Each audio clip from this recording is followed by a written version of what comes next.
Hey everybody, it's Tristan Shuffles here with another Yu-Gi-Oh! Master Duel deck profile, and even if you're just here for the deck list, remember to like, comment, and subscribe because it really makes a difference for the channel.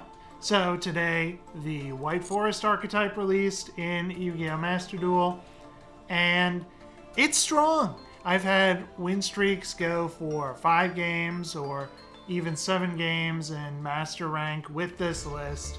It still needs some adjustments, and there's a lot of flex spots in the extra deck, but that's something I like about this archetype, and it feels as good to play as any synchro deck has in recent memory. So, the main feature of this archetype is that you send spell or trap cards from your hand or field to activate these monster effects, and you have spells like the Searcher Tales of the White Forest and the trap card Woes of the White Forest, which reset themselves when they're sent to give you extra advantage. And you're also going to be sending the Toy Box cards, the Toy Soldier and the Toy Tank, which you can set on field as spell and trap cards with the effect of Toy Box directly from your deck. Toy Box also, not a hard once per turn, so you can set them up more than once if you have multiple copies, so that you can extend into your strongest end board. So, let's take a look at some of the key cards in this new archetype. First, we have Elzette of the White Forest. You can send one spell or trap card from your hand or field to the graveyard, special summon this card from your hand, then add one White Forest monster from your deck to your hand. So, your opponent can use Ash Blossom on this, but remember that Elzette is the one you can special summon from the hand, whereas Esteller of the White Forest is generally going to be your normal summon, and you're going to want to send either the Toy Soldiers or the White Forest spell and trap cards, or Chicken Game, which gives you an additional draw, and then of course can be sent from the field to the graveyard. That was something that I was experimenting with a little bit in Snake Eyes earlier this year, and it returns here for that bonus effect as well. We also have 3 Sylvie of the White Forest. If this card is normal or special summoned, you can add 1 White Forest spell or trap card from your deck to your hand. So if you're extending through your opponent's plays, you are going to maybe want Tales of the White Forest to search for Elzette. But generally, I will search the trap card Woes of the White Forest, which allows you to special summon any White Forest monster directly from your hand or deck, and then synchro summon right after that, making it a really effective tool if you fall into your opponent's maxi and need to come up with a plan B very quickly. This deck also is one of the synchro decks that does not lock you into synchro summons, which allows you to play IP Masquerena, SP Little Knight, and the brand new Silahat Rabbit. This card is awesome. Basically, you can set one trap card directly from your deck that will summon itself as a monster, and you're going to want the Angel Statue Azaroon, which negates a summon, and it even has this bonus effect: when this card in the monster zone is destroyed by battle, you can destroy the monster that destroyed this card. I had a lot of Tenpai opponents who also forgot about Toy Box during the battle phase, which allows you to send one of your face down cards in order to destroy the attacking monster once per turn, which can really mess up Tenpai when they're trying to get those 3 attacks so that they can start comboing in the battle phase. In terms of the extra deck, we have 1 of each of the new White Forest cards. So Silvera, Wolf Tamer of the White Forest. This is the monster you're going to want to be special summoning off of Woes of the White Forest most of the time during your opponent's turn, because it has this Book of Eclipse effect that's one-sided and allows you to flip all your opponent's face-up monsters to face-down defense position, which is super helpful because then they can't link them off or send them for the effects of cards like Original Sinful Spoils. They can't synchro summon if they're on Tenpai, so it blocks them out of a lot of plays. It pretty much ends the opponent's turn every time that I've used it, so just be careful though that, Woes of the White Forest can be hit with Ash Blossom, so keep that in mind, that it has that same weakness that Book of Eclipse has. But at least it's an archetype. Then we have Arciella, Sinister Soul of the White Forest. If this card is special summoned, you can send 1 spell or trap from your hand or field to the graveyard to add 1 White Forest card or one light spellcaster monster from your deck to your hand. That's right, you can search for Effect Veiler directly in Archetype. That's amazing. Sometimes you'll even extend far enough that you want to synchro summon an additional level 8, and we have the Psyframe Lord Omega. Even though Gamma is limited to 1 and is no longer very useful at this point, we can still use Psyframe Lord Omega to banish a card out of the opponent's hand and really limit their options on turn 1 if you're pretty much comboing into the sun. A safer card to summon, though, is the Diabell, Queen of the White Forest, if this card is synchro summoned using a tuner synchro monster. So one of the other White Forest synchro monsters there, they're synchro tuners. You can target one spell or trap card in your graveyard, add it to your hand. Yeah, so it has that original Dark Magician of Chaos effect that card got banned for. Of course, that was not a hard once per turn like this is, but that flexibility of being able to add a spell card or even a trap card gives me a lot of opportunities to essentially reset Called by the Grave and double its power. You can use it on turn 1 to negate your opponent's hand trap, and then use it as an interruption in their graveyard on turn 2. So that's been the most profitable use of Diabell's first effect that I found. And when your opponent activates a card or effect, you can send one spell or trap from your hand or field to the graveyard, special summon one level 7 or lower tuner synchro monster from your extra deck, graveyard, or banishment. So that allows you to get the effects of Arciela or Silvera on your opponent's turn, or your turn. Again, this deck can really extend, which is something that I really like about synchro monsters. And we've got Baronne de Fleur in Yu-Gi-Oh! Master Duel. This card is not allowed in the TCG paper play, but it's really good here because you will end up with a level 6 synchro tuner and these level 4 non-tuners. So you can synchro summon Baronne to get an Omni Negate and stop Nibiru. Chaos Angel.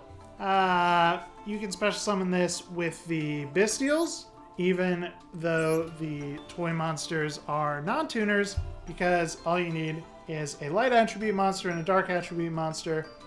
One of them can be treated as a tuner to bring out the Chaos Angel and get both its effects, which you don't get in every deck that runs Chaos Angel. The light monster effect, synchro monsters you control are unaffected by monster effects activated by your opponent, and the dark attribute effect, monsters you control cannot be destroyed by battle.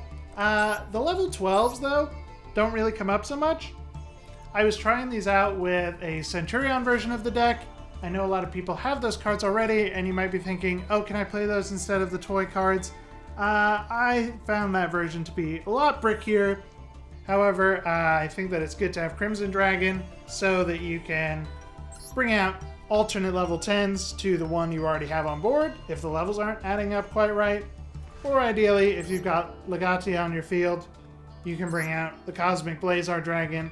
That hasn't come up for me so far today, but I'm sure it will in the future. And then the Link Monster, Ace, Access Code Talker himself. Sometimes I just find myself needing a strong monster that can clear out the board. So I think that covers the list pretty well, and this meta is dominated by Tenpai, so we're going to be seeing 2 Tenpai duels and 1 duel against Snake Eye Fire King. Let's get into those games. First up, we have a duel against Fire King Snake Eye that shows off what this deck can do with very few interruptions. We are able to go first. Let's start off with a Stellar of the White Forest, sending Tails of the White Forest, bring out Rusia from deck. We can reset that Tails of the White Forest, send the Toy Soldier off of Rusia's effect to draw an extra card. Let's add Toy Box off of Toy Soldier. Use Toy Box to set up another Toy Soldier and a Toy Tank in the Spell and Trap card zone.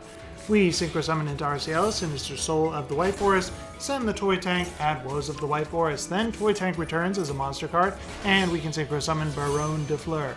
Let's use Toy Tank to special summon Sylvie directly from the hand and add another Tails of the White Forest. Let's use Tails of the White Forest on field, add Elzette. Elzette's effect activates, sending Woes of the White Forest, which will reset itself in a second, along with the Stellar from the graveyard.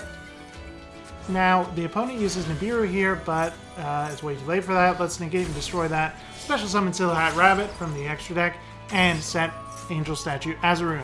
Rusia returns to the field by returning a White Forest Synchro monster to the extra, and now that Baron's done his job, I can link it off for IP Masquerena, giving us access to SP Little Knight on the opponent's turn. They special summon Diabell, Star the Black Witch, sending simple Spoils of Subversion, but when we activate Azurune, Silhouette destroys a spell and trap card, and that's the perfect target.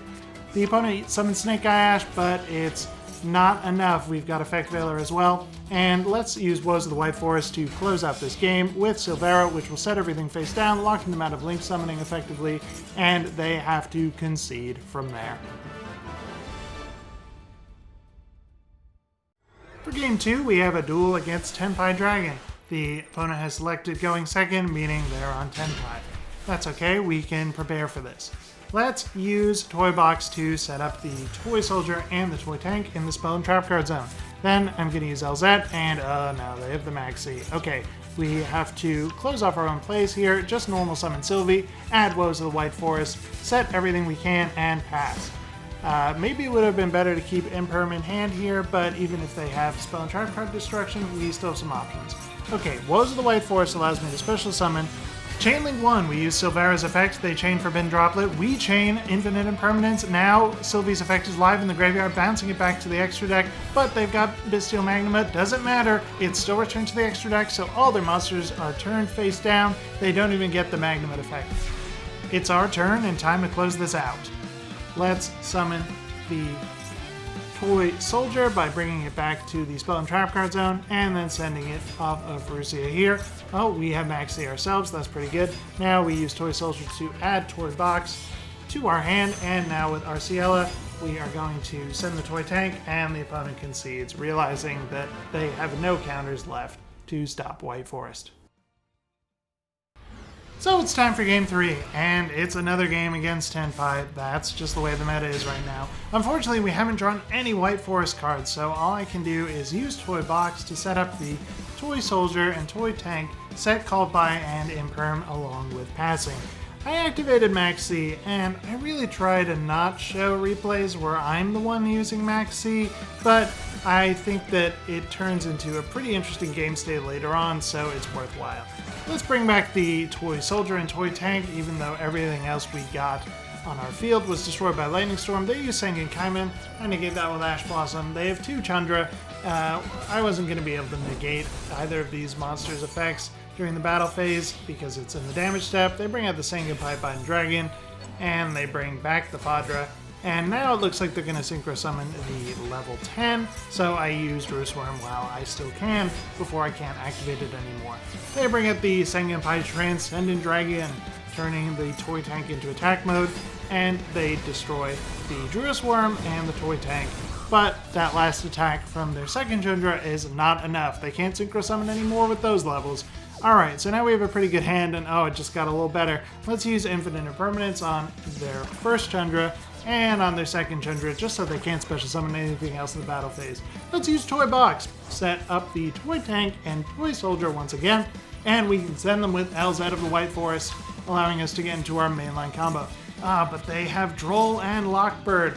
That is going to lock us out of some potential plays. We can't even add off of Sylvia of the White Forest, but we can still special summon it from deck, Synchro Summon into Arciela, and then use Diabell, Queen of the White Forest, to add back that Toy Box, just give us some extra Spell and Trap card material. And I special summoned Centurion Legatia, but I forgot that it couldn't get its destruction effect if you can't draw afterwards with Droll and Lockbird in effect. But we're able to take control of their Transcendent Dragon and link those off for SP Little Knight. I banished the Chandra so that they couldn't bring it back with a second Fadra, and I knew that their Synchro monsters in Graveyard, they could just special summon with quick effects. I was able to special summon the Coral Dragon from Extra with Diabell's second effect, and now we've got the second copy of Toy Box, set up the Toy Tank and Toy Soldier, and we've got Cyphering Lord Omega to handle that last card with the level 6 and level 2 we had on field. Okay, they have one card, it's Sengen Kaiman. They summon Pydra, and look, I've got Effect Veiler as my last card. That's the power of this deck in particular. They try to attack, but they forgot to read Toy Box. Oops. Alright, that closes it out. Another win for this White Forest deck.